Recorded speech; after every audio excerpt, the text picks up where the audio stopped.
Hello guys mga ka-CCTV, ang pag-uusapan natin ngayon ay itong commemorative coin na lalo pang tumaas ang collector's value sa ngayon. Kung gusto nyo pong malaman ang tungkol sa commemorative coin na ito, panoorin nyo ang video. Hey guys, you are now watching Coin Collector TV. Kalma. Itong tinutukoy ko pong commemorative coin ay itong 10 piso 150 years birth anniversary ni General Antonio Luna. Ayon po sa record, si General Antonio Luna ay pinanganak noong 1866 at nag 150 years na nga noong 2016 kung kailan inilabas itong commemorative coin na ito. Si General Antonio Luna po ay naging hero noong 1899 noong lumaban ang mga sundalong Pilipino sa mga sundalong Amerikano para makamit natin ang kalayaan mula sa pamahalaang Amerika. Kaya naman guys, ganun na lang ang pagpapahalaga ng pamahalaang Pilipinas sa kanyang ambag at ginawa itong commemorative coin na ito para sa kanya. Sa kadahilanan po na mahalaga sa kasaysayan ang baryang ito, ay marami po ang naghahanap at gustong magkaroon ng baryang ito.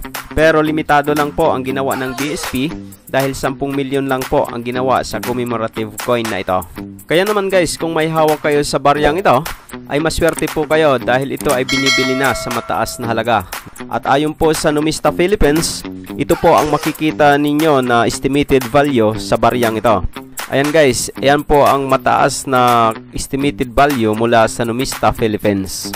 Itong mga nakikita nyo ngayon guys ay ang ating mga nakuha na mga prices mula sa mga sikat na online selling platforms na ating binisita.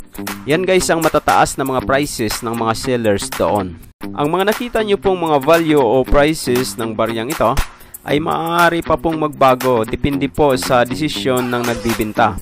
Sa madaling salita guys ay maaari po natin itong magamit na basihan kung tayo po ay magbibenta ng ating mga barya na kahalintulad nito. Para po sa inyo na may mga barya na ganito o iba pang mga barya na gusto nyong ibenta, mag-comment lang po kayo dito sa video ito. O di kaya i-share nyo ang video o picture ng inyong coins doon sa Coin Collector TV Facebook page. Doon po ay makikita ito ng iba pang mga coin collectors na nagpa-follow sa ating Facebook page. At maaari din po na sila din ang bumili ng inyong mga coins.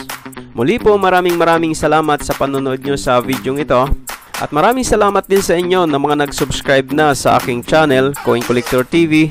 At kung bago lang po kayo dito at hindi pa nakasubscribe, ay mag-subscribe na rin po kayo at i-click ang notification bell para updated kayo sa mga susunod nating uploads. At ito ang laging tatandaan, ang barya ay mahalaga at dito sa CCTV, ito ang bida. Kalma.